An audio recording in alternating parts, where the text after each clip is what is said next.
Cool. Okay.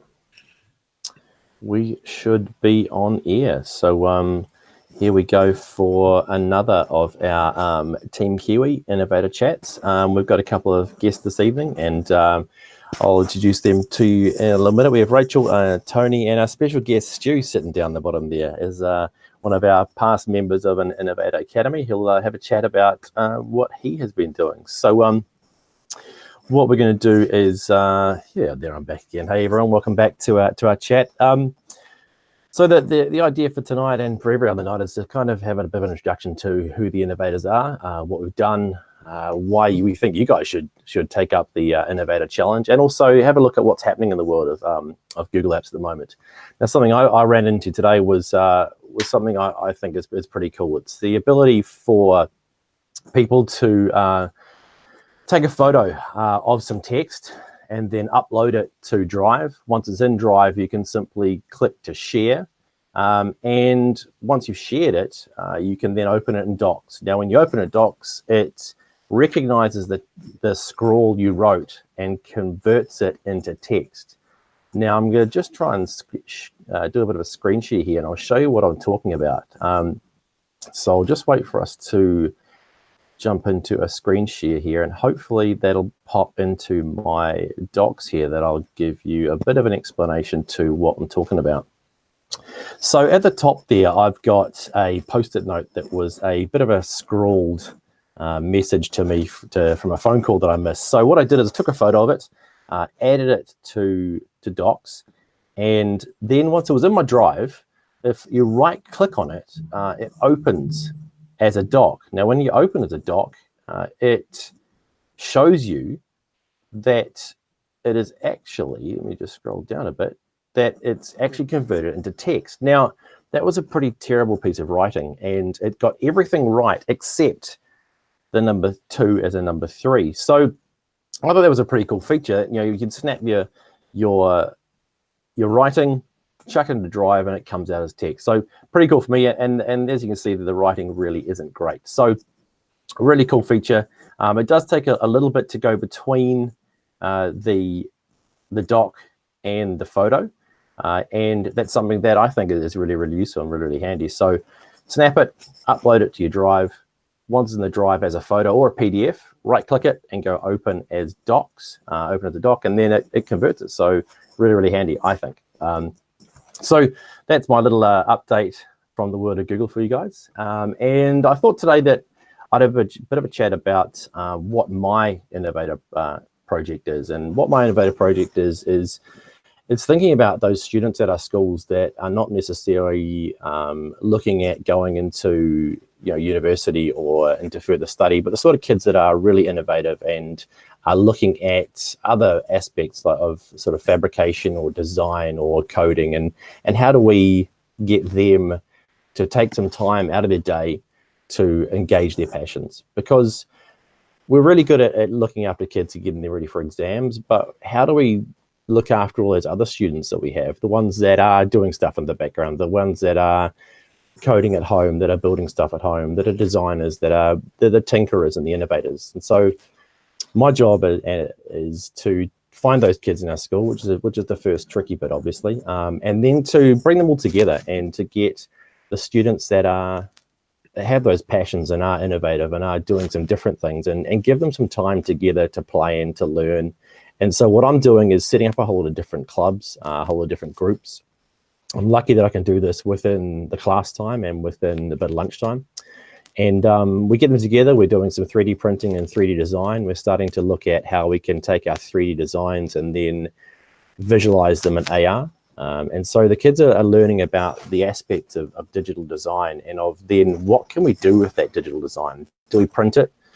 Do we laser cut it? Do we view it in AR? So what they can do. We also have a bunch of girls together who are into a bit of coding, and we've got a girls coding group that work together, and they're beginning to bring a whole of their friends in as well, who like to tinker and play and learn about these, I guess, these new skills, if you like. So that's what I'm doing. I'm providing a place and a time for these students, but also the next step of this is to get those students who are already doing this stuff to work with other students. So our coders to work with our kids who are really into electronics, and then maybe look at putting some wearable arts kind of stuff together. So that's what my plan is, and that's what my project's about. And about a term and a half in now, and we've got some groups together, we've got some students together, and it's getting to the point now where students are saying, hey, you're that guy that does that thing, eh? How do I get involved in that?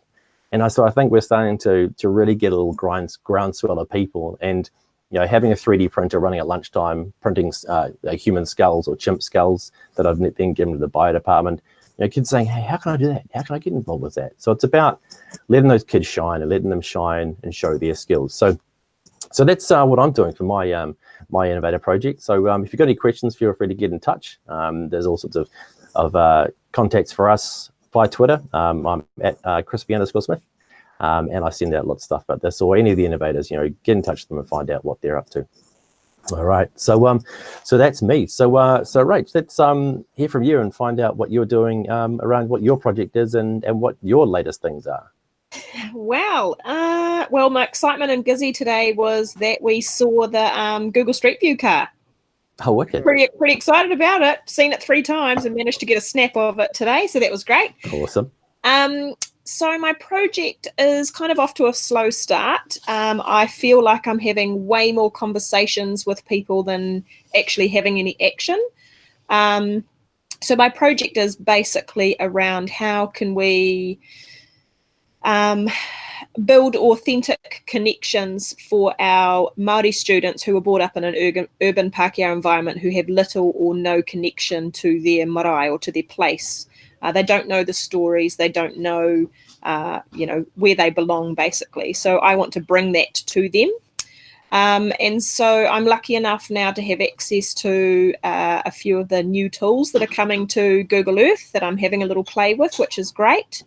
I've had lots of conversations, as I said, and now it's just about making those connections. And I think for me, it's about approaching people, and I've got to build up my own courage to have those conversations with people, because obviously in a cultural and in the Māori space, it's, I don't know all of the tikanga, and I don't know all of the things that I should know as Māori myself. So I'm treading very carefully and asking for advice along the way. But what I have been doing, I don't know if any of you are Netflix fans, but you must have heard of Brené Brown. She's all about courage and daring greatly, but she's actually just put out a new book called Dare to Lead, and there is a new teacher space. If you have not seen or heard of it, I can put the link somewhere for everyone to have a look at, but she's basically put together some little videos and workshops for teachers about daring to lead, which I've been immersing myself in too. So that's kind of where I'm at. Got a couple of leads. I've got some idea about how much the 3D cameraing and proper audio is going to cost, which is quite a lot of money. So yeah, I'm hoping for some funding avenues around that too. So that's about me, team. Cool. So hey, why did you decide that Innovator was the right step for you to take? For me, it's something that's my problem or my concern in education has always been something that's been in the back of my head. I've been teaching in Gisborne for over 20 years, and I've noticed that we have our Māori students in particular either have been brought up into our Māori and they know everything, they speak the language, they live and breathe tikanga, and then we have those that have not. Right, cool. No connection whatsoever. And they kind of struggle when they get to high school. They don't have those connections. They don't know where they belong, and they just kind of lose their way. And I've spoken to a lot of my ex-students about it, and they don't want to go to their marae because they don't feel like they belong there. Mm-hmm. Yeah, so for me, it's about how can I bring that to them so it peels away the layers of uncertainty for them so they feel more confident in actually visiting their own marae. Cool, nice. Yeah. Nice. So what's your next steps, do you think? Oh, my next steps is just to get a couple of kaumātua to say yes. So yeah, that's why I'm just having heaps of conversations and trying to make those connections in the area, and yeah, hoping for a thumbs up from someone, and then we're all go. Nice one. Cool. Hey, thanks very much for that. Thank you. That's cool, Rach. Thank you. Yeah, I see. We have another little friend, Laura, down the bottom there, and I know she didn't want to say much tonight, but Laura, do you want to give us a quick 2-minute synopsis of what you're doing for your innovator project? I'm sure you will. Hey, yeah. So I'm looking at artificial intelligence in education and how we can kind of get teachers braver about kind of experimenting it and starting to use it. So I'll definitely be checking out those Brene Brown resources as I need to get braver. So I'm working on 2 things essentially. So in the next kind of week, I'll be putting out the first edition of our newsletter, which is basically just some tips and some kind of links to readings and people to follow on Twitter and things like that that might help people get started in terms of using artificial intelligence in their classroom. And then kind of ambitiously moon shooting at designing a tool for ourselves to get teachers training artificial intelligence to start doing things like running records and some basic assessment so that we can take that off of our kind of to-do list. That's basically it in a nutshell. Awesome. Thank you very much. Hey, thanks for sharing, even though you weren't planning on that tonight. It's nice work. Thanks very much. Hey, so now we'll jump into our special guest, Stu Kelly.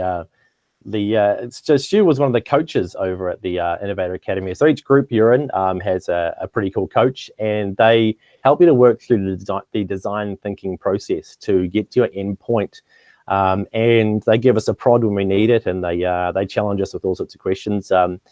And sometimes your coach can ask you that question you don't really want to answer, and so it's really important to have a super cool coach. Now Stu wasn't mine. I had another excellent coach, Anthony Speranza, who prodded me brilliantly at some points and got me back into the line really, really nicely. So I'd like to thank Stu for being here, and Stu, do you want to tell us a bit about what your innovator project was all about, and kind of how being an innovator has changed the way you do things?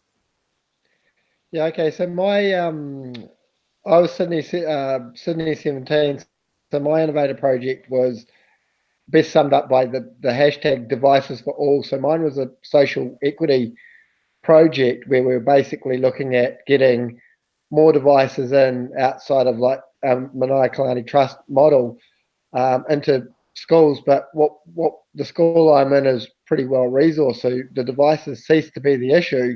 The problem was that teachers weren't using the devices beyond word processors or basic G Suite operations. So my project went from device equipping the students to rapidly transforming over the last 2 years to being now about developing student and community pedagogical understanding. So it's gone from trying to get every kid onto a device to now we're at the stage where a Year 9 course, Digital Innovation and Design, is now a core alongside English, Maths, Science and Social Sciences. And I think we might be the only high school in the country that does it for a full core. I'm happy to be proved wrong, Nice. but the feedback from that has been really, really awesome. And Rachel talked about the connections, and that was something that the more I'm involved in the Innovator Academy as a attendee and then as a coach, that the best innovative projects are about making connections. We can talk. It's not about the technology, but my role now or my contacts now is being an innovator. Kind of gives you the license and to a certain extent a status to be able to say, look, I don't know, and Laura mentioned about contacts about AI on Twitter, and it kind of gives you a license or there's an expectation on you that you can say, hey, look, I don't know all about this stuff, but it's okay. I've reached a certain level of ability that I've almost got a free-for-all. I can do far more legitimate inquiry and contact people. And what, I just think we've just been approved as a Google reference school. Oh, which is nice huge. work, man. Nice work. Yes, I'll do multicultural. That's come about because Gareth Haddon and I pushed to Google really heavily at the start, but it was because of the wraparound support of the Innovator Academy.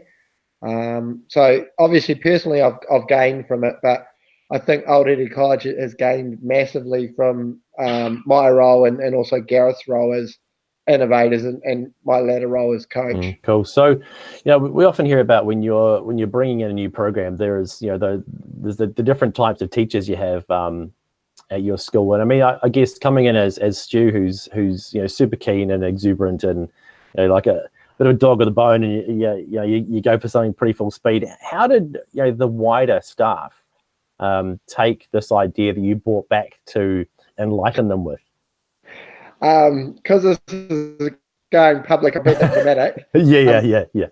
The best comment I heard was someone said, "It's like you're trying to bring cancer into the school." Wow. It was the kids are awesome. It's interesting, Rachel talking about her Māori students and the connections there. From our point of view, the kids were never a concern. It was the teachers, and it was fair. So Gareth and I, when we started, Gareth and I were like good cop, bad cop. So I would go and say, "We're going to do this," and Gareth, who's got far more of a heart than I have, was like, "But I'm going to support you." My only regret, and people can contact me on Twitter about how to go about this, was we should have said, right, this is where we want to be in 3 or 5 years, or this is like Laura mentioned the moonshot, that we should have told the staff that we were going to be absolutely super big. Because I think there was a tendency of staff going, okay, we've done this one implementation, okay, we can relax, and that was almost just setting the stage. Right. So we're now, what are we now? 2 years down the track from when it was launched, but two things have made a massive difference. That one, I have massive contact with my middle managers and get them as, those that are keen, you get them on board. And I very rarely present PD to my staff anymore. I deliberately find a new teacher, or you mentioned like the photos to text. Even if I know how to do it, I will get ideally someone that's seen as a transactional teacher to present something.